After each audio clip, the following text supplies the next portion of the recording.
yourself. And so I was having dinner with Earl and his son in Missouri a few years ago, and we were talking about dreams, and Gary Scruggs said, "Dad, tell Tony how you wrote Earl's Breakdown." And Earl said he dreamt this thing where you detune the banjo, you take a note and go. You like that? Yeah. You want to hear it again? Yeah. That was really hard. Anyway, so Earl dreamt that he was detuning the banjo like this. That's pretty good. I do it perfectly every time, right? I'm so talented. Okay, trade secret. I've got these special stops on the string which makes it go back and forth perfectly.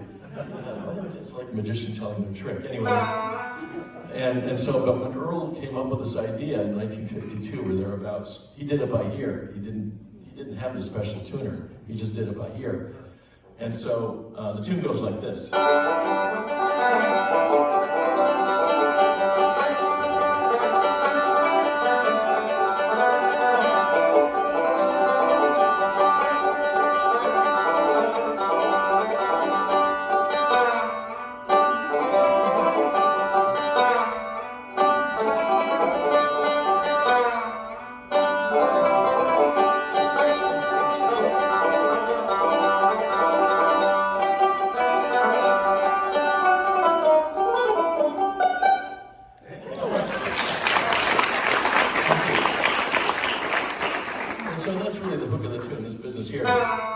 Anyway, so Fletcher Scruggs go into the studio around 1952, maybe 53, and record this. In the first take, Earl nails it perfectly every time.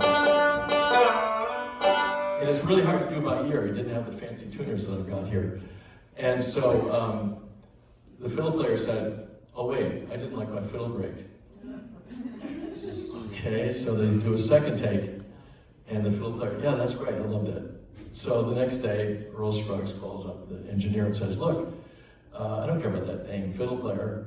I like that first song, the first take we did. I got it perfectly." Because the second take, and it's the one we know, the second take, Earl at some point in the tune went, he didn't quite get all the way up there, and the way he would have ended that part of the solo would have been. You like that? You want to hear that again? Yeah. But what he did, instead of doing that, he knew it would sound like that, so he kind of went. And retuned it. Anyway, so he calls up the engineer and says, "Look, let's not take that second take. We'll take the first take." And the engineer said, "Oh, we recorded it over the first take with the second take because of the dang fiddle player." Oh well. Anyway, I'll finish off with this Earl Scruggs quote, which is, "Music has the power to heal, to uplift, and to bring joy. I always wanted my music to do that for people," which I thought was a really wonderful thing, that was what he wanted to do. I'm going to finish off with just a little bit of Cripple Creek. How many banjo players do we have here? Do we have any banjo? All right, good. Thank you. Glad you're here. Do you play Cripple Creek? Anyway, we all know Cripple Creek. If you're a banjo player, you probably play Cripple Creek. And in these recordings with John Hartford, he did some really crazy things in them. In terms of, he plays like a blues solo. It's a fiddle tune, it's not a blues tune, but Earl plays in this one take of one of these jams, plays this blues thing. So I'm going to finish with that. I want to thank you all so much for being here. It's been a joy talking to you and interacting with you and having you sing so beautifully. And I want to thank Dan on the sound back there. Thank you, Dan. Let's have a hand for Dan up there. Thank you. And I want to thank Ben for getting me here and being my host. And I want to thank all of you again. And I'll play out with just a little bit more of Cripple Creek, or a little of Cripple Creek.